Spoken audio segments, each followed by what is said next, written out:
I picked up the habit from watching my father. He was a relentless 3-pack-a-day smoker, going through the sticks like they could save his life rather than take it.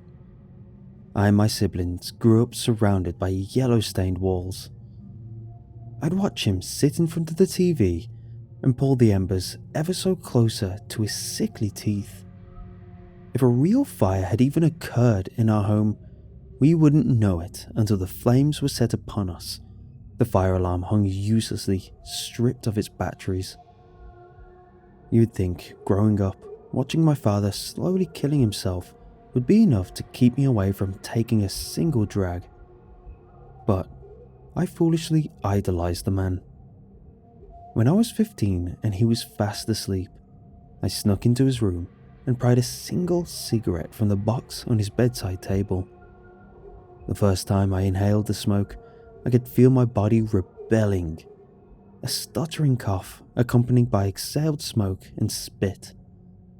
My dad always smoked like they were feeding the purest of air into his lungs, and I thought it was so cool. So I continued sneaking smokes, as many as I could without him noticing. I'd sit out on the balcony and cast a small light against the darkness with my flickering, half-dead lighter. Eventually, I got the hang of it and went to show my dad how smoothly I could work the smoke through my teeth like an angry dragon. He was furious. Even though they had nothing to do with it, my siblings and I received a lashing and lectures about the dangers of smoking.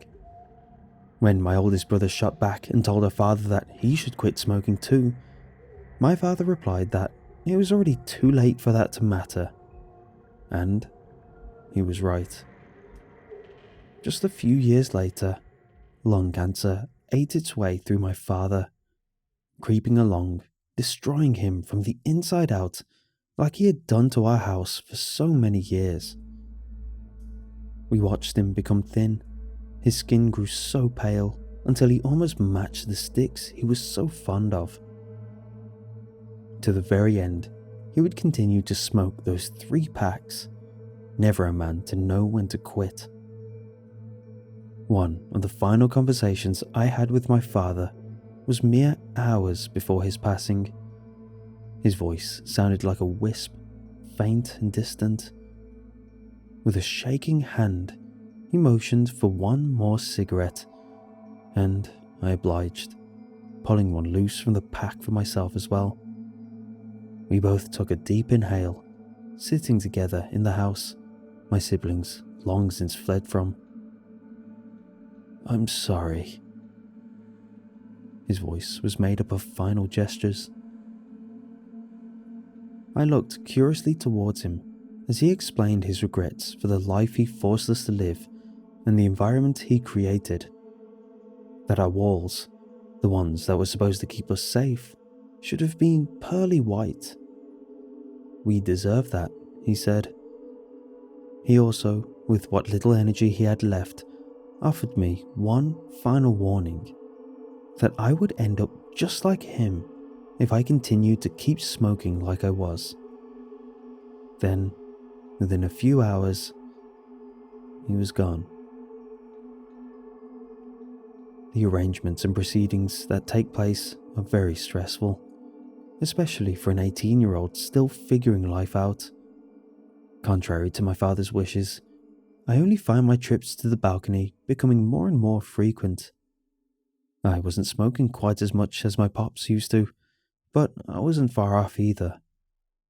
Once all the stress brought on by his passing was said and done, my only comfort was found behind the filaments in those ivory cylinders. The days passed, and I did my best to find work that was stable enough to afford the apartment that we grew up in. It was so much more roomier when I was the only one left. I got permission from the landlord to paint over the stained walls, but just never got around to it. I kept so much of the apartment the same, right down to the raggy recline he used to sit on. On the anniversary of his passing, I found myself picking up a fresh pack of smokes and heading out to the balcony. As I placed the brown to my lips, I remembered the final smoke that I had with my father. That night was much colder. On the balcony, 1 year after his passing, my fingers pulled down on the lighter's wheel to give birth to the gentle orange flame. I watched the cars passing by as I pulled the lighter closer and lit the cigarette. The soft embers rested on the edge, and with my breath, I instructed them to creep up towards me. As the smoke poured out from my lips, I noticed something within my peripheral. At first, I assumed somehow a passing car's light had bounced off the smoke, but I couldn't fully rationalize it to myself. I caught myself staring at where I thought I saw something. Another plastic chair on the other side of the balcony. A green lawn chair that was vacant in the dim illumination the moon offered. Like the machine I'd become, I continued to take another breath in, pulling the fire inside ever closer. This inhale was particularly heavy, as the date had me on edge already, and so I let out a large plume of smoke. It was unmistakable. Through the column of smoke rising towards the dark sky, I could see something sitting on the chair across from me. When all the smoke had been expelled from my lips, the vision vanished with it. The cigarette hung unaltered in my lips as I stared intently at the empty chair, trying to process what I had seen. Leaning forward, I raised my hand up and clamped my fingers around the cigarette and pulled as much air in as I could. Embers travelled like wildfire, scorching the pristine surface, pulling veins of red towards me. Slowly and methodically, I let the smoke trickle out. A small pillar spilled, so I could keep smoke in front of me longer. Once again, through the translucent grey veil, I could see a humanoid figure sitting on the chair. My eyes narrowed, still carefully letting the smoke flow.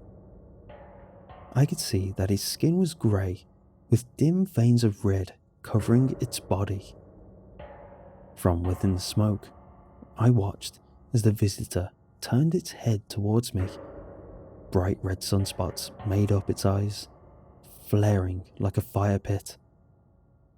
Just as we were about to lock eyes, my lungs emptied and the last of the smoke disappeared. One more puff, I thought to myself, and wondered how many times my father had that very same thought. The same process repeated. I sucked in every bit of cancer I could from the cigarette and held a timid burn in my lungs, letting the smoke swirl about. Lips parted and brief exhales brought the smoke forth, revealing the thing again. We met eyes. Despite the flames that they were formed of, the eyes held a sense of familiarity to me. I had seen these eyes many times before. Its skin cracked off, revealing more bits of red tracing embers underneath. It was made of ash and flame. Just as I began to comprehend what the being was, I coughed, letting out a ball of smoke. From within that smoke, that seemed to hang in the air and defy its own will to drift upwards, I saw the being lunge from the chair. It leapt at me with its ashen arms outstretched, a gaping maw formed under its eyes. The inside of its mouth was like a furnace that stretched on into an eternity of violent and desperate flames. I quickly brought my hand up and swatted the smoke hanging in front of me, forcing it to separate and diminish. With that, the advancing being vanished as well. Looking down, I could see that scattered around the balcony were burning bits of ash, like cigarette butts. I haven't seen the being again since that night. Not in the flicker of a bonfire or of the smoke of a barbecue. Sometimes I consider walking onto the balcony and pulling another cigarette out, trying to see the being once more.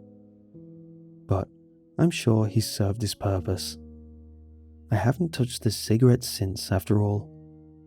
My old man made it awfully easy to quit. Even if he had to do it through the same smoke that took him from me.